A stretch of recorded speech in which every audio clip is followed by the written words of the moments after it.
So Matt and I are leaving. We've got 40 hours of driving back to back to back to back. Ready to go.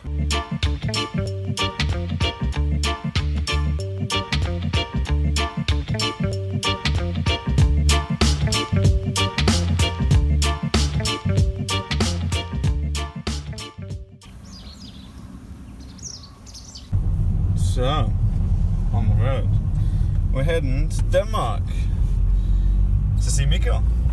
Why are we doing this, you might ask? Well, we're doing this to save ourselves about 4,000 British pounds, and livestock trailers are really expensive here, and they're much cheaper in England. You get much more choice. So we decided, with taking pigs, sheep to the slaughtery, etc., we need a way to efficiently move animals. A lot of small-scale producers just use horse boxes or the like, but we want a trailer that can hold 40 ewes and make that efficient to minimize stress for the animals. And so, you know, it's 20 hours driving each over 3 days. We're basically going there, picking up trailer, coming back. But Matt's a professional truck driver and I'm a professional trooper. So add them together and we should make it. But yeah, it's a nice way of us to save money, you know, getting paid 2,000 euros to drive for 20 hours. It's alright, sounds alright to me. And we've been doing that all over the farm. When you know, save a bit of money here and there, it adds up to a lot. I think if we've invested 100,000 euros, we've saved 400,000 euros.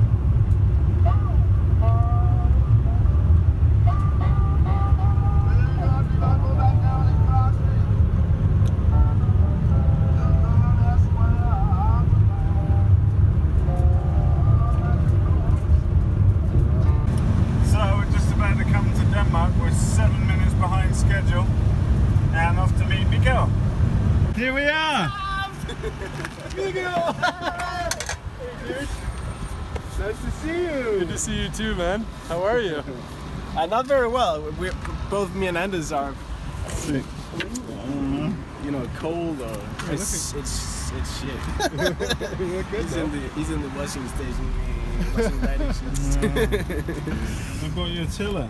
Whoa, that's super cool. It's so cool, but we decided we're sticking to our no tillage, so we don't need it. Which makes sense. So how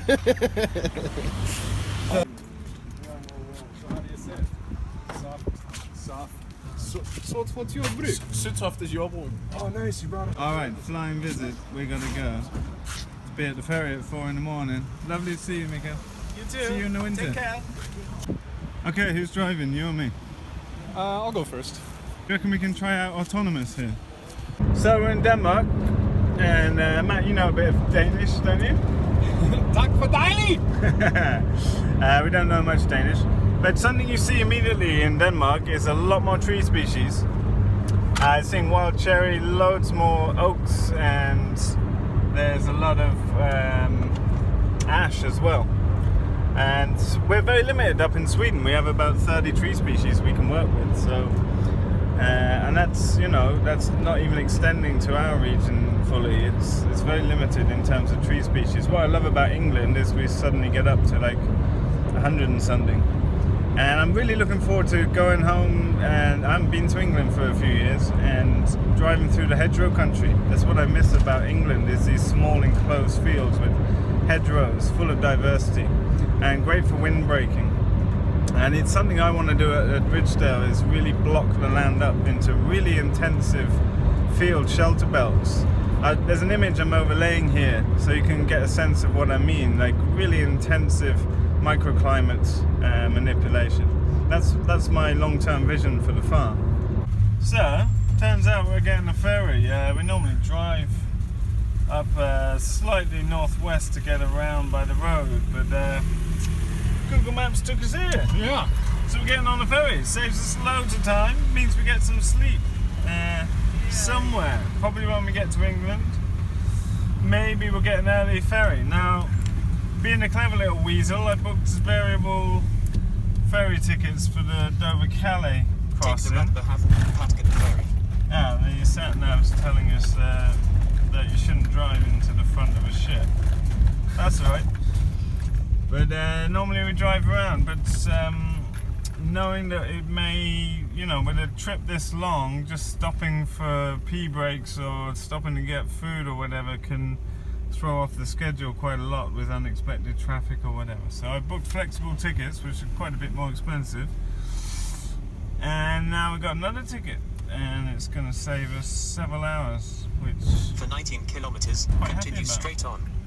19 kilometers, 19 meters, we should stop, alright. So, the Prince Richard's a fancy ferry, and it scrubs about 90% of all sulphur and particulates out of the exhaust. Very nice, hybrid ferry. So, we made it to Tyskland, Germany, and we're heading in through past Lübeck. So we're heading into Lübeck, and Lübeck's interesting because that's where nature-based forestry has a home. And Lübeck forestry is something we're really inspired by too. It's basically, you know, in a very simple way, is leaving the forest in its natural structure, so a mixed age class of plants, and harvesting very selected elder species to make way for, you know, a succession of younger plants. So it's got a lot of reports, especially from German reports. It's a very economic form of forestry, which seems counterintuitive based on modern monocultural productions. But the input costs are nil. There's zero seeding and very little disturbance, and only clearing of elder mature trees. And so there's a lot of data online about it. You can find out if you want to. But that's basically what we're doing in our forest patches, using pigs as a driver to kickstart a little succession in the forest floor, which has been monocultural for decades, and then giving that forest rest. So if we cut the older forest that we have left on the property, it will be a few years before that's sprouting up with oaks and ash and lime and all the other beautiful species we have, rowan, etc. But driving through one of the heartlands of nature-based forestry. Something I noticed coming into Germany immediately is even more species of trees, a lot of beech. And I really miss beech, one of my favourite trees. Same sort of open fields, you know, monocultural agriculture that we see through the south of Sweden and Denmark. A bit more biodiversity here. These are hunting plots with sunflower to attract game. But pretty drab roads. This is what most of Europe looks like as we're driving along. So we're going to put some tunes on and get into driving mode. I've got to say, I love German roads. We're tunneling along at typically 150, 160 kilometers an hour, and it feels so much safer than driving in Scandinavia. People drive fast, but they tend to use their indicators, and they tend to have a higher awareness of, you know, spatial awareness of what's going on around them, so not pulling out randomly, and certainly not pulling out in front of a faster car approaching behind. And we like this. This is how you man to drive. I don't know what it is, but since I've been in Scandinavia, I just find it very frustrating, to be honest, driving in Sweden. People really don't have the same panache for driving. Very general statement, but that's my feeling, and really enjoying German roads. It's now night time, and we're in Holland, and we've got about 3 hours to go to the ferry. That's passed out, and I've got a second wind. It's 11 o'clock at night, and this is Belgium. Looks pretty much the same as everything else we've been coming through. So I've just woken up and I'm super sleepy, but it's 1:30. We're in Calais. Matt's done an awesome job getting us the last leg, which means we get a short time to rest, but we're going to see if we can get an earlier ferry now, which will give us a block of time when we can sleep in the UK, somewhere nice in Wiltshire perhaps. Some magical places there where I grew up, and Wiltshire is one of the most beautiful counties in England, I would say. Some people might disagree, but like in Lord of the Rings where they call it the Shire, it is the Shire. The UK Border Force. Matt, are you travelling on British passport? Correct, I am traveling with a British passport. Matt's got dual citizenship, which is quite nice. Yeah, French. I grew up speaking French in school. Everyone learns French in Canada as a second language. But not Danish. Not Danish, no. But it came in handy. I don't hardly ever speak it, but here we weren't sure which entrance to go in, so... Which, where did you pick up your Danish? Off the back of, like, bacon packets, I think. So we just drove straight in and they're letting us on the 2:30 ferry, so we got an extra 2 hours. We're going in the wrong side. No, there's only... No, I think this is it, 157. Yeah. That's our ferry there. So look, the beauty of this is it takes 3.5 hours to get to where I was raised, which is where the trailer is. It's a little farm that exports old Massey Ferguson tractors all over the world, and it's a farm in the town I grew up in, or near where I grew up. And that means, in theorem, we should get there in an hour and a half from now, shouldn't we? So it'll be 3:30 in the morning, 7. Oh, we'll have 3 hours to sleep when we get there. It's not so good after all. But Sounds great. I thought we'd get a bit more rest now. Goodbye France, see you this afternoon. Okay, 5:15 English time, and we're just pulling into the White Cliffs of Dover. First thing I notice, the air is better here. Flinty soil. They were going to get disturbed by the machinery driving over them. This was recognised as a problem, and certainly sort of in the early 80s, numbers within the Brecks were about 50, 60 pairs. And through a lot of effort, through a lot of organisations, including the RSPB, they've been helping to establish the stone curling within the Brecks. This is more what we refer to as not necessarily natural habitats, it's managed, but semi-natural habitat. Birds really like this regenerative habitat, raised, This is the Marlborough Private School, and up at the back is a cinder racetrack, and it's where I ran a 5-minute mile when I was 14 years old, and Roger Bannister was in attendance, and he was like a little childhood hero of mine. He ran the world's first 4-minute mile. So in his honour, I ran it barefoot on a cinder track, which hurt my feet. But that was one of my top achievements as a young athlete. I was a youth team long distance runner and cross country runner. And we're now entering like my stomping ground when I was a kid. Like this is all area for the next like 100 miles is areas I've lived and know very well. It's a very beautiful part of our country. And a lot of old sacred sites here. We might stop at a couple on the way now.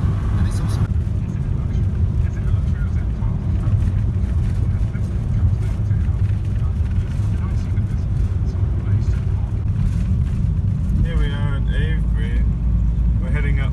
This is the ancient ritual pathway up to the stone circle where the Druids have met, and people, the tribes in England have met here for, over 10,000 years.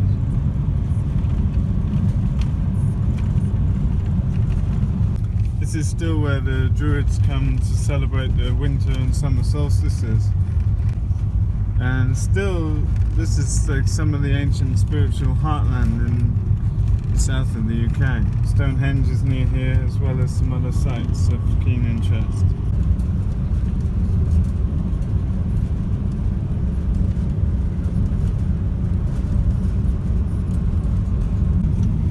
Out of the mist comes Silbury Hill. This is the largest human-made hill in Europe and dates back past the Iron Age.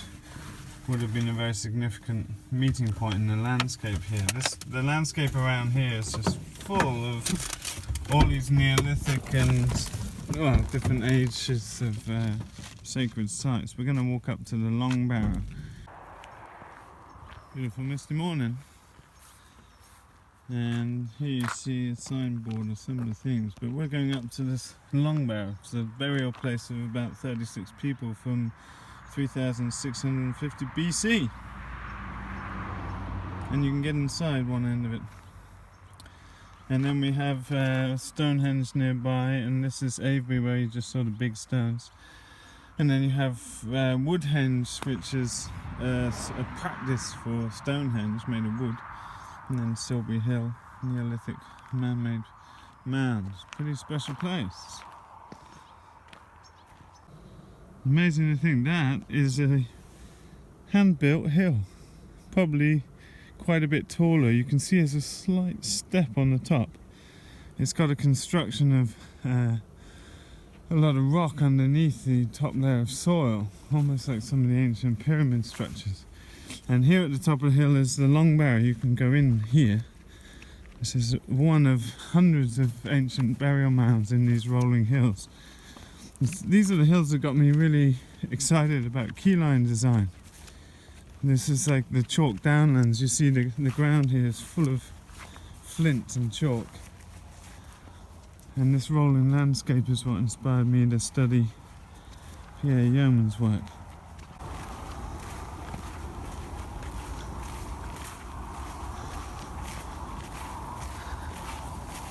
So this is one of the best preserved chambered tombs in southern England, about 5,500 years old, and 46 people were buried here over a 1,000-year period. It's about 1,000 years earlier than Avebury was built.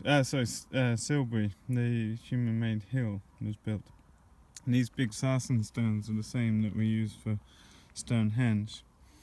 And it says here, analysis of the bones. John Thurman started excavating the initial chambers in 1859, and later there were more found by a couple of other people in the 50s. And analysis of the bones found here showed that arthritis and toothache were common complaints in the Neolithic times. Wiltshire's really a magical place for me still, really close to my heart. It's where a lot of the white horses found, and my village where I grew up is actually right below one of the most famous white horses. And we also have a long-standing figure, a man carved in the hillside, in the hills over here somewhere. We're not passing that right now. But these are the landscapes I grew up with, and magic to be back. A couple of paintings someone left in there. This is what our ancestors were building as burial chambers. This is Neolithic.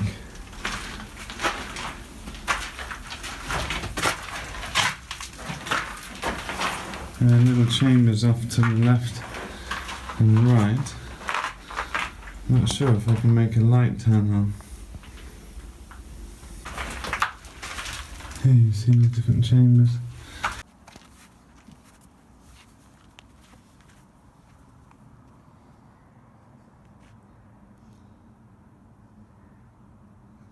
And so this is the place where we're coming to pick up the trailer. It's a small market town where I've lived. Fair is in town. I rescued a swan here once that swallowed a fishing hook, and I learnt how strong swans are in the meantime. These little market towns are beautiful, and for many people watching this, you probably haven't seen such old buildings, but just around this corner are 15th century dwellings. And this is how the streets of England used to look. All old oak frames, and then wattle and daubed in between with lime plaster. Beautiful buildings, and they would have thrown their sewage out to a central aisle. This is, modernized now, but the sewer would have been open sewer. But you can see the curves in the wood. This building stood here for over 500 years. Really beautiful.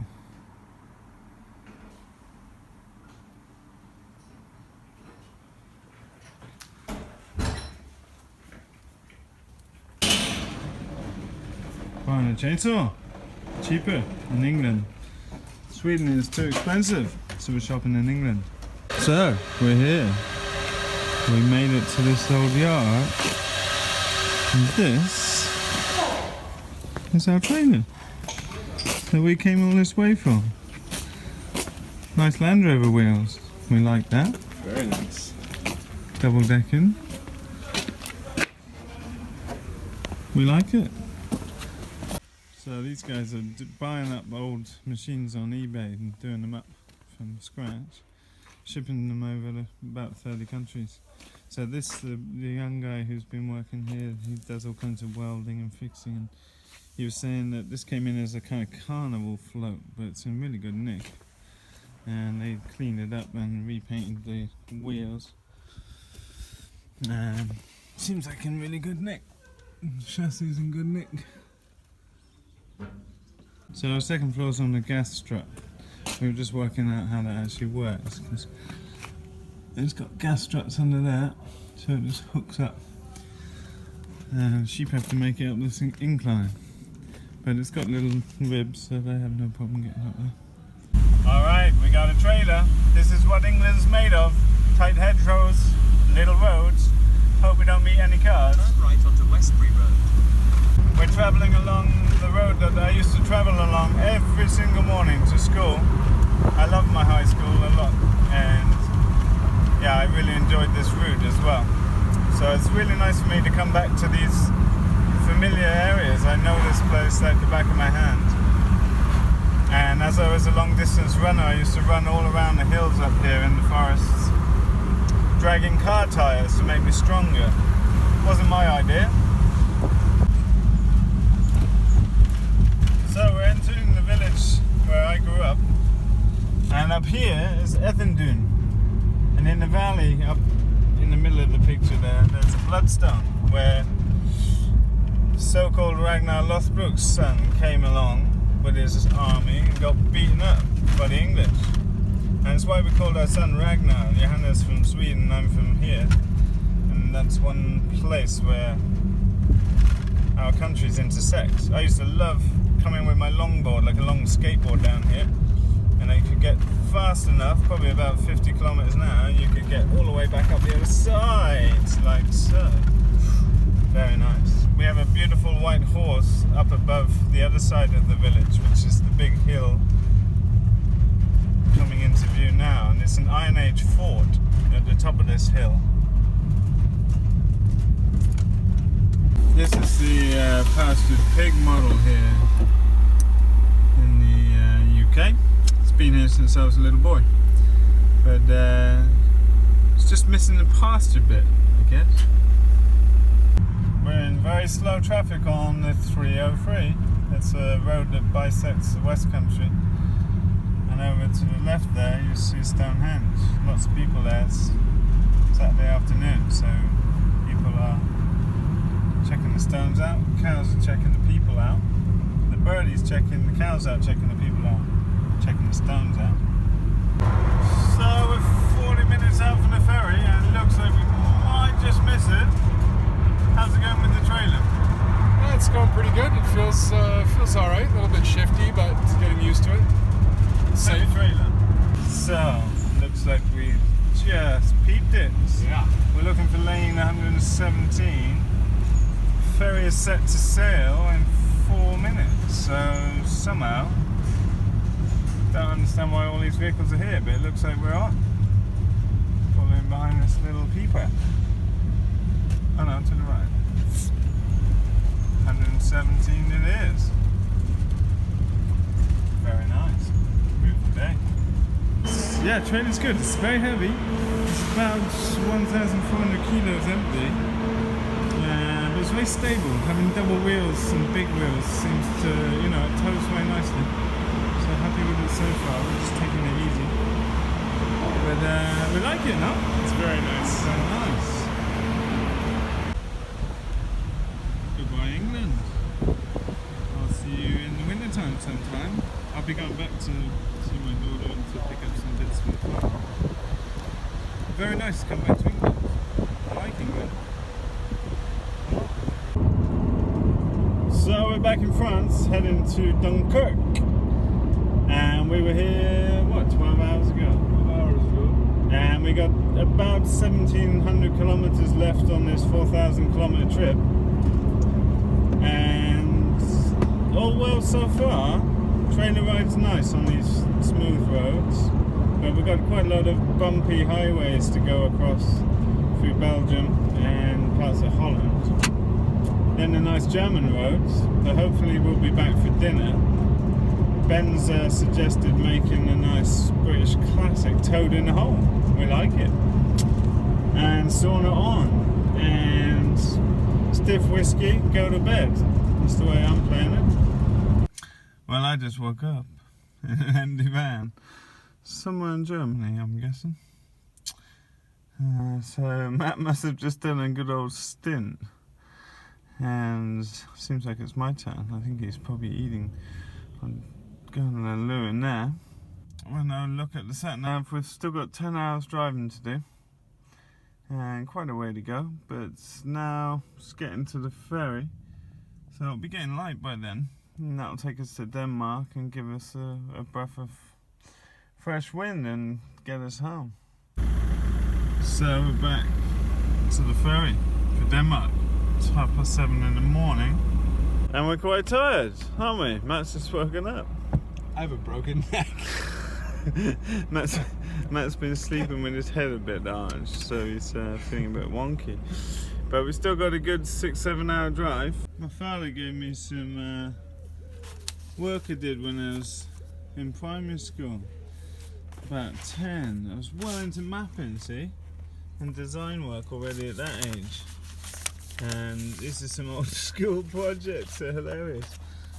Looking at weather. This is from when I was much younger, actually. Super cool. And little projects that I used to do. Bridges, how are bridges built? Different types of bridges. Clapper bridge. But what's cute is there's little photos of when I was 10 making bridges. In here I've even got a little fold out model testing the air. That's me when I was 10, testing the airflow across the cross section of a bridge with a hairdryer. Brilliant. And I was quite into Meccano. That's brilliant. Little designer.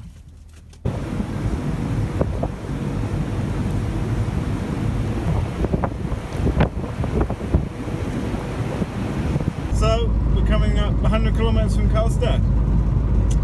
It's been relentless, but we're alive and driving good. If a little slow, we can go about 100 kilometers an hour with this trailer, and it rides real good. I'm really happy with it now. Yeah. And yeah, it's been very nice. So we actually perfected our arriving home to the dinner bell for Ben's Toad in the Hole. So if you don't know what Toad in the Hole is, it's a big Yorkshire pudding. If you don't know what that is, you better look it up. But inside the Yorkshire pudding, some of our homemade lamb and pork sausages, which are awesome. And the sauna should be hot. So by the time we're done with that, we're going to go to bed. It's going to be awesome. We'll be up for chicken processing tomorrow morning. Woo! So we're back. Dinner time. Slaughter's ready, and we're getting up at 6 to slaughter, so not much time to rest. Looks like they've been building the polytunnel too. Very nice. Hi little Miso. Oh, Miso. Hi lovely. Oh, it's good to be back. Very happy with the trailer. Very happy with the new saw. Dinner bell just literally went as I walked around the corner. Look, they've been busy. We like this very much. Wow. Busy times. Whoops, slippy here. And they brought the hens into front field again. Very nice. Look at that, man. Very nice. What a productive weekend. So crazy mission, but was it worth it? Yes, really worth it. We saved ourselves thousands of pounds, and I feel quite good. How are you feeling, Matt? I feel pretty good, actually. Yeah? Yeah. Amazing to think how far we just drove. Let's go do it again. Let's go do it again. But it all helps, you know, the amount of money we've saved by picking up trailers and making our own infrastructure is a really important element of what we're doing here. We've been able to build up everything so cheaply. So thanks for watching the videos. As always, I'm going to have sauna and dinner and go to bed, but I'll see you in the next video.